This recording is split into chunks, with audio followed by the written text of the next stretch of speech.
an absolutely brutal day of training I got recorded here. Normally I try to keep fatigue low and quality high, just so I can hit a nice groove over a couple of days to improve, but I don't know what came over me. I like the groove I was in the past couple of days, but I just had to push it. So starting off, explosive leg get-ups here. The only reason I'm really doing this is that this is an upstairs part of my house, and if I did a lot of jumping, I think it would break a hole through the floor. So I wanted to do some jumping, but I just was upstairs, and this is what I came up with. Onto the reverse Nordic curl, a great leg strengthener. Strengthens the knees, the legs, even gets the ankles kind of numb. Works the ankles in a certain way, and teaches you to engage the glutes. So, a pretty intense way to start the leg training for the day. I'm a little bit out of breath because I just finished the last part of the training right before recording this. Here is a movement flow, trying to get working with the pattern of hanging for pulling, doing arched back pull-ups, Giranda pull-ups, great variation. I really recommend, if you are comfortable and adept in pulling strength, give it a try. Lean your back as far back as possible, arch the back. I even have a tutorial in the tutorial section and playlists of the YouTube channel if you really want to see it. Then some swinging. Two variations here. One, regular kind of swing, and then adding a twist. Not a twist of lime, not a twist of lemon, but a twist of the body.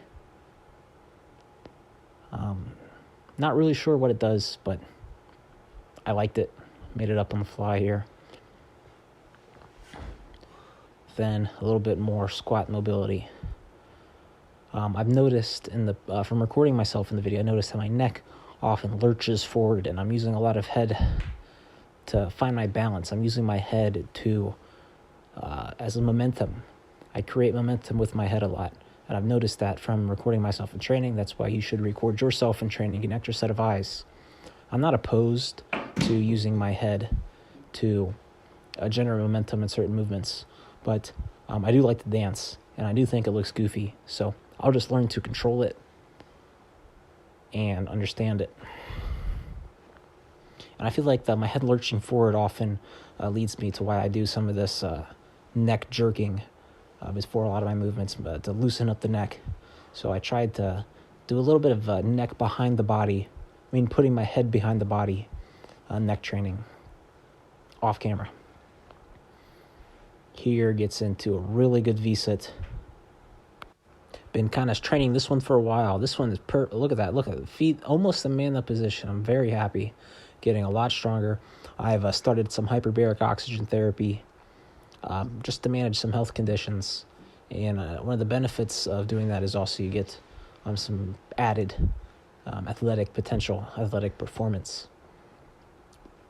On to the first set of splits for today. I did it, but I just wasn't happy with it entirely. And I was thinking about cutting my training short here today.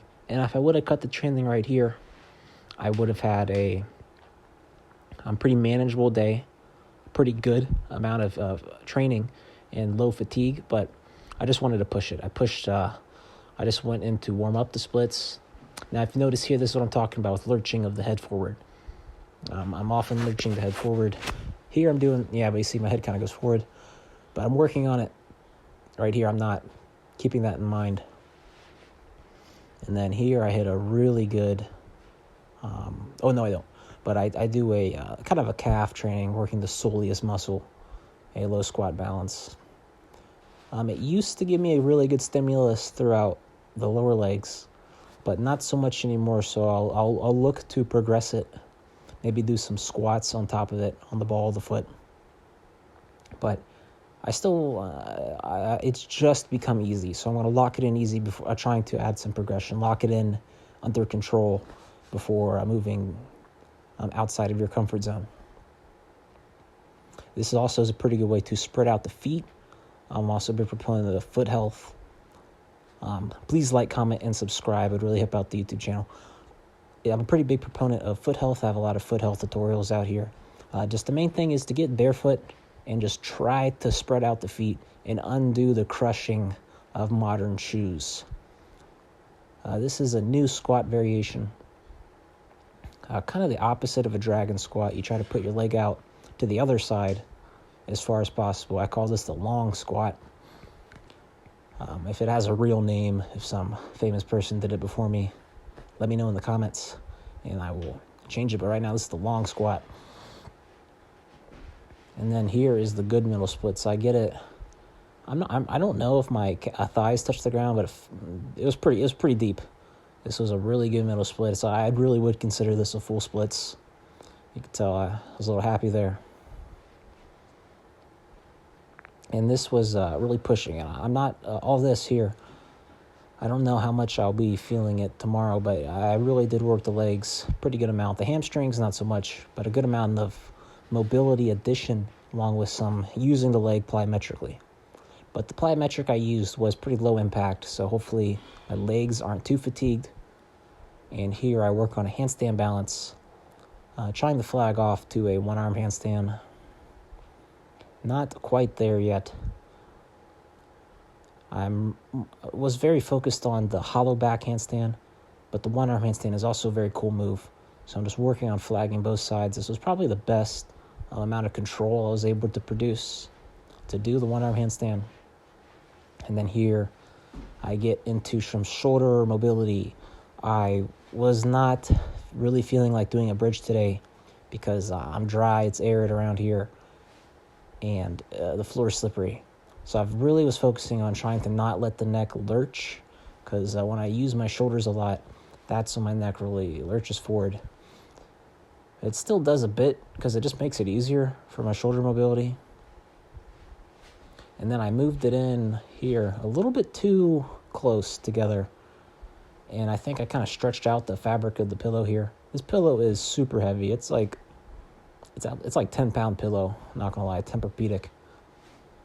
I use it for a couple things, but as you can see here, I had to lurch the head forward to get some momentum to finish the shoulder jump rope, and then I spread out my hands a little bit, and this was at the maximum level that I could take it. And after that, I did some air chair. I'm regressing it because I'm not seeing a lot of progress, so I'm just going to regress it back to feet on the ground and hopefully be able to finally see some progress in the air chair instead of putting my ego behind me, because I can, get up off my feet, but I'm not in control. And if you want to grow, you need to be in control. Thank you for watching.